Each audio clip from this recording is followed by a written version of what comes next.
Om Swastiastu, salam rahayu, salam sejahtera buat umat Hindu dimanapun Anda berada. Semoga selalu rahayu, rahayu, rahayu. Ya, para pemirsa, kali ini kita akan menyaksikan sebuah video ya yang lagi kontroversi ya. Mungkin Anda sudah lihat ya di media sosial ya bahwa ada seorang ya di Bali ya meninggal yang bernama Jero Mangku Nengah sangat kontroversi pengabenannya ya, karena diikuti dengan dua mobil baru ya, mobil pickup carry ya, itu dibakar katanya sesuai dengan amanat atau wasiat dari almarhum ya. Oke, penasaran? Mari kita saksikan videonya. Rajang Sebutan Bali, pengabenan Jero Mangku Nengah Setar di Nusa Penida menarik perhatian publik dengan prosesi membakar dua mobil baru. Kejadian ini menjadi perbincangan karena nilai mobil yang tinggi, tetapi dalam kepercayaan tertentu, ini adalah bentuk penghormatan terakhir. Keluarga menegaskan bahwa hal ini dilakukan sesuai dengan wasiat almarhum yang telah dipersiapkan jauh-jauh hari. Saat melayat pada tanggal 8 sampai 9 Maret 2025, mereka menyampaikan bahwa keputusan ini diambil dengan penuh kesadaran. Setiap budaya memiliki caranya tersendiri dalam melepas kepergian, dan yang terpenting adalah penghormatan adat serta keinginan almarhum.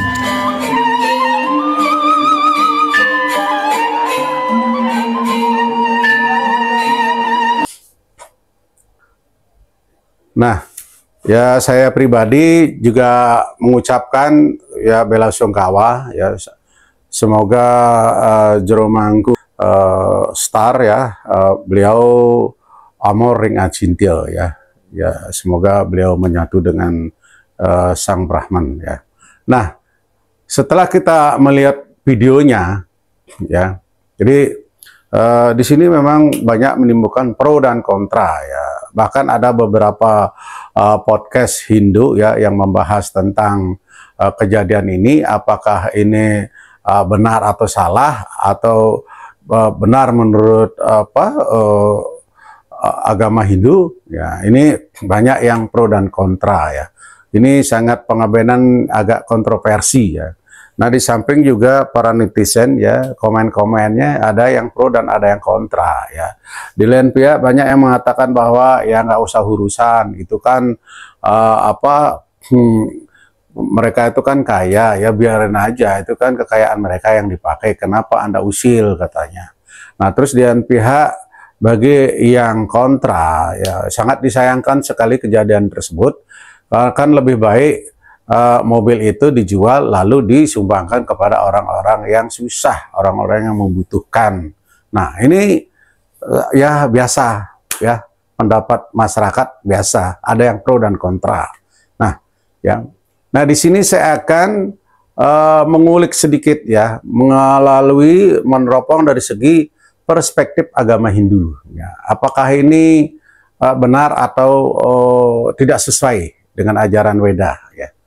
Nah, pertama-tama kita ini kan namanya ada pengabenan. Pengabenan yang umumnya kan biasanya ya pakai bade ya, terus sudah gitu pakai sesingaan, ada yang dari lembu juga, ada yang berikut ikan yang besar ya, untuk menaruh ininya ya, layonnya ya. Nah, itu yang akan dibakar ya.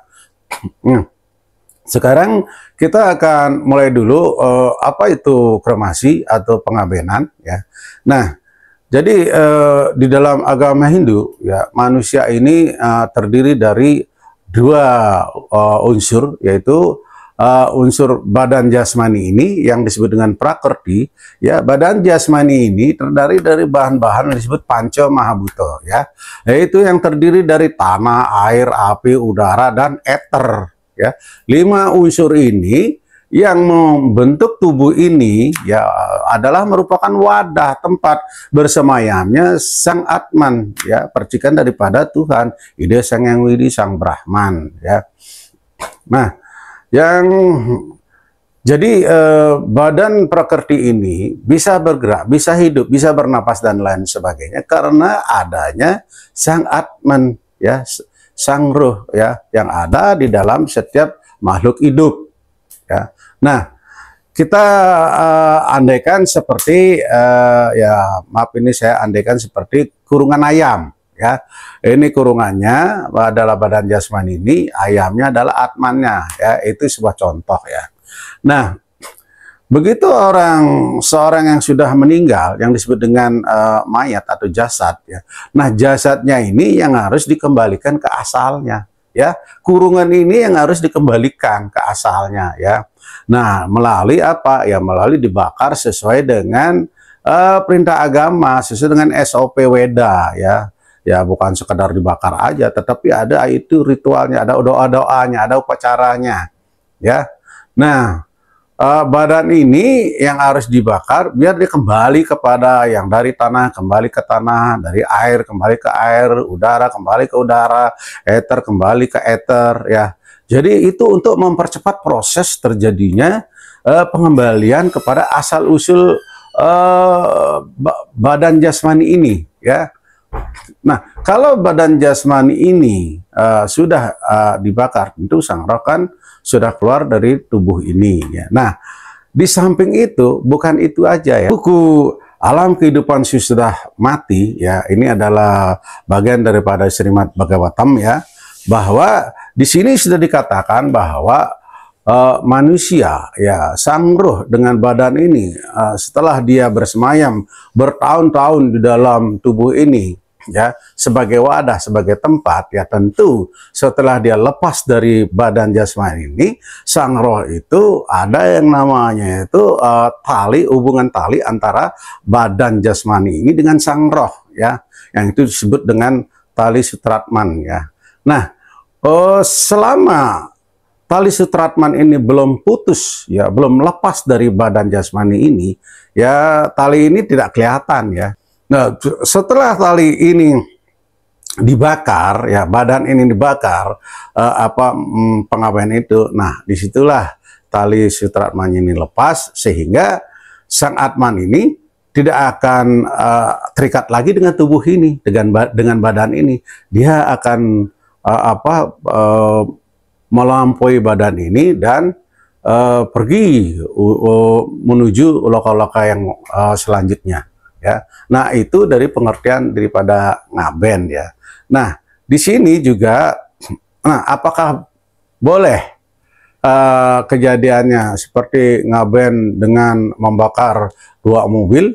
Nah, memang di Bali tradisinya adalah semakin tinggi kastanya, semakin tinggi derajatnya, katakanlah seperti pejabat, seperti raja-raja, ya, kan bikin apa namanya itu badannya sampai tinggi, ya.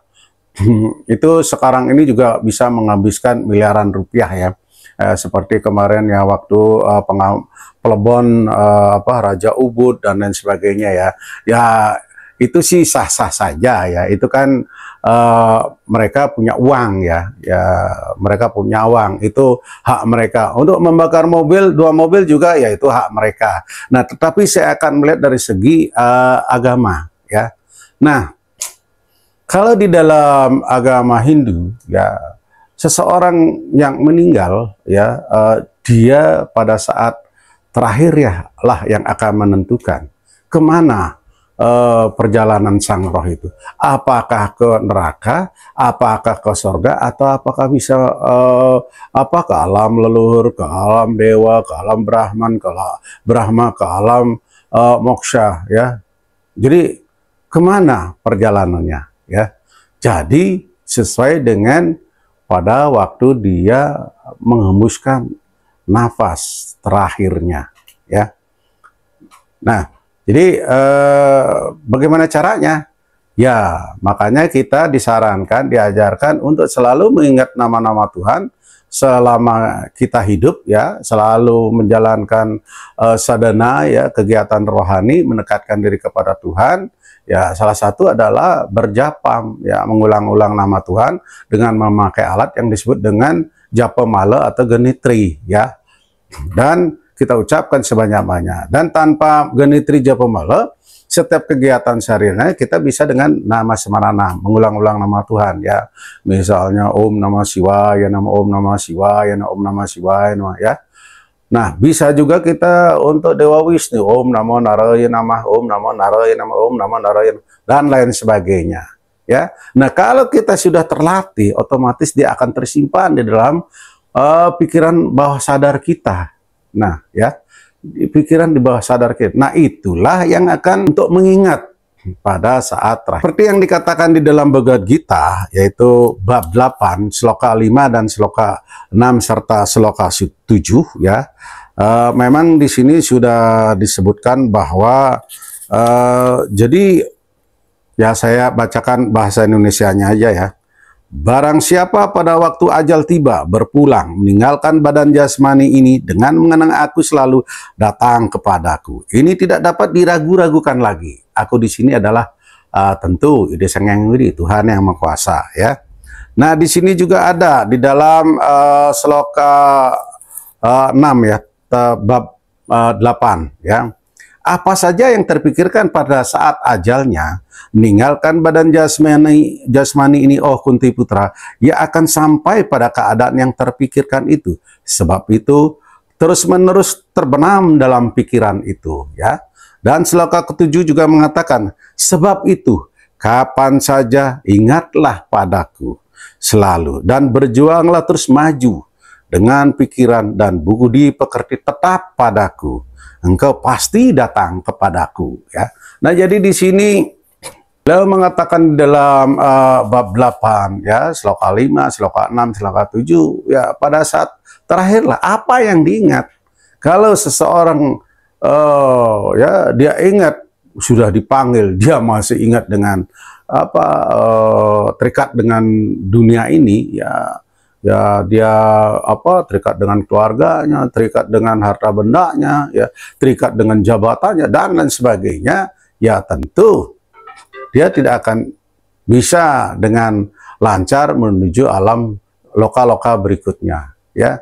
Dia akan jatuh lagi ke dunia materi ini, ya, hidup lagi reinkarnasi ke dunia materi ini. Nah, begitu pula kebalikannya bagi orang yang pada waktu dia mengembuskan nafas terakhir, ajal terakhir, dia selalu mengalunkan, mengingat nama Tuhan, rupa Tuhan, wujud Tuhan, ya dia akan apa? Bisa melampaui planet-planet loka-loka yang lebih baik ya. Minimal dia mencapai surga ya. Ya, syukur-syukur nanti bisa ke alam moksha, alam pembebasan ya, terbebas dari lahir hidup mati ya, reinkarnasi. Nah, itu jadi kalau dari sini kita lihat Bhagavad Gita ya, jadi ya memang materi itu tidak terpikirkan pada saat ajal tiba ya, harus kita mikirkan Tuhan ya. Nah, seperti apalagi kita ya membuang-buang uang ya dengan hal yang nggak penting, karena uang harusnya dipakai untuk kebaikan-kebaikan ya, untuk menolong orang, membantu orang susah dan lain sebagainya. Minimal kita pakai untuk diri sendiri, untuk apa, kesejahteraan, kemaslahatan orang banyak. Nah, seperti yang diusulkan oleh para netizen ya, mereka berkomentar, wah sebaiknya apa mobil itu dijual aja, terus hasil uangnya dipakai untuk membantu menyantuni orang-orang susah ya. Ya itu sudah ada kejadiannya ya, itu sudah terjadi ya. Saya dengar juga dari teman saya ya, dia punya pimpinan bos ya di Jakarta nih ya. Waktu itu bosnya dia meninggal ya. Sebelumnya dia kan memang orang kaya ya, pengusaha. Jadi dia itu mewasiatkan ya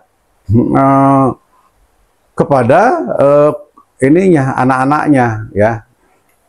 Dia menyarankan agar mobil-mobilnya ya yang bagus-bagus, yang mewah-mewah, kalau tidak terpakai sebaiknya dijual ya. Nah, hasil penjualan itu untuk membantu orang-orang yang susah. Misalnya panti asuhan, panti jompo ya, bedah rumah dan lain sebagainya. Nah, jadi ini sudah ada contohnya ya. Memang ya, kalau uang ya sebenarnya kan kaya itu adalah ujian, miskin juga ujian ya. Jadi dua-duanya ini ujian. Ya, seberapa kuat kita menghadapi kalau kita menjadi orang kaya ya atau kita menjadi miskin ya. Ini adalah semua adalah ujian ya. Nah, jadi sekali lagi bahwa untuk kasus tersebut ya, yaitu sih monggo saja ya. Tetapi saya tidak sependapat kalau itu dibilang tradisi budaya Bali ya atau agama. Kayaknya itu kurang tepat. Karena apa? Dari dulu kan nggak pernah ada. Jadi kalau menurut saya ini adalah kreativitas seseorang ya keluarganya. Bukan ini kreativitas orang Bali. Jadi tidak kategori tradisi budaya ya jangan sedikit-sedikit mengatasnamakan tradisi dan budaya Bali ya. Kalau menurut saya ini kurang tepat ya. Oke, sekian dan terima kasih. Mohon maaf jika ada kekurangan dan kesalahan. Saya Wayan Amaluddin, Moksa Channel mengaturkan suksemo para masanti. Om Santi Santi Santi.